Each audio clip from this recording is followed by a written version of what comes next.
నేను church time అది Sunday church time, నేను అక్కడికి తప్ప నేను ఎక్కడికి రాను, మీరు ఏమైనా అనుకోండి అన్నారంట. సరే చర్చి టైం అయింది, ఆయన చర్చికి వెళ్ళిపోయాడు. ఆ పరుగు పందెంలో ఎవరికో గోల్డ్ మెడల్ వచ్చింది, ఈయనని ఎట్లంటే తెచ్చారు, దేశం అంతా దుమ్మెత్తిపోసింది. కానీ ఆయన మాత్రము కామ్గున్నాడు. 2 రోజుల తర్వాత వాళ్ళ దేశం నుంచి ఒక ఆయన వచ్చాడంట.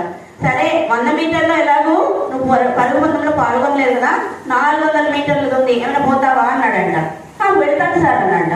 నీకు అసలు ప్రాక్టీస్ లేదు, నీకు అసలు నువ్వు పరిగెత్తలేదు, ఎప్పుడు నువ్వు ఎట్లయ్యా పోతావు అంటే, ఏమో నేను పోతాను నన్ను పంపించండి అన్నాడ. ప్రార్థన చేస్తున్నాడు, ఆయన దేవుడిని నమ్ముకున్నాడు, వెళ్ళాడు, గోల్డ్ మెడల్. అర్థమైందా? ఆయన పేరు ఎరిక్ హిస్టిల్ అండి, ఇంగ్లాండ్ దేశస్తుడంట. సో చూసారా, అంటే మనం దేవుడిని కనపరిస్తే ఆయన మనల్ని ఏం చేస్తాడు, ఆయన మనల్ని కనపరుస్తాడంట.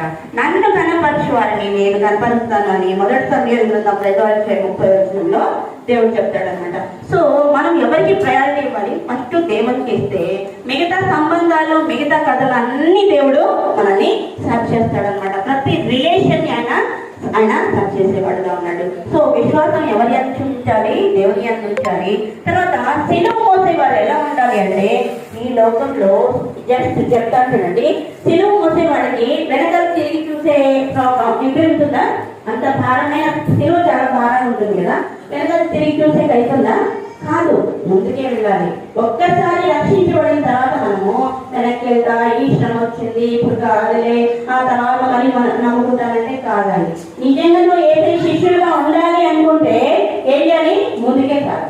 ఏమైనా కానీ సరే ప్రాణం పోతుందా, నో ప్రాబ్లం, కానీ ఒకరోజు నీతో పరలోకంలో ఉంటామనే నిరీక్షణతో మనం ఉంటాం.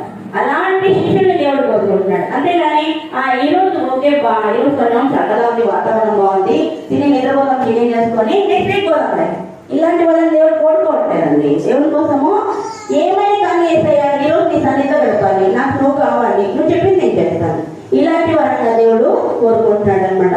సిలువ మీద ఉండేవాళ్ళు ఇంకా ఏం చేస్తారు, సిలువ మీద ఏసై పోతుంటే ఉండేసారా, కొట్టారా లేదా, తిట్టారా లేదా, అన్ని చేస్తారు. ఈ లోకంలో కూడా మనము ఏసై బిడ్డలుగా ఉన్నప్పుడు అనేక శ్రమలకి లోన్ అవుతాం. వాటికంతా మనము భయపడకూడదు. మనకు మాదిరిగా దేవుడు చూపించిపోయినాడు. సో మనం దాంట్లో నిలబడ్డామా, పరలోకం నిలబడలేదా, అంతే అపవాదికి లోన్ అయిపోతాం. సో సిలువ మీద ఉన్నవాళ్ళు గురి యొక్కకే ఓపిక పరిగెత్తాలని వెనక్కి తిరిగి చూస్తే మనము ఆయన బిడ్డలుగా ఏమాత్రము యోగ్యులం కాదనమాట. అదే మాదిరిగా చూడండి, నీ తల్లిదండ్రుల్ని సన్మానించాలి అని ఒక ఆజ్ఞ కదా, 10 ఆజ్ఞల్లో నీ తల్లిదండ్రుల్ని సన్మానించాలి అని అంటున్నాడు. అయితే నీ తల్లిదండ్రులు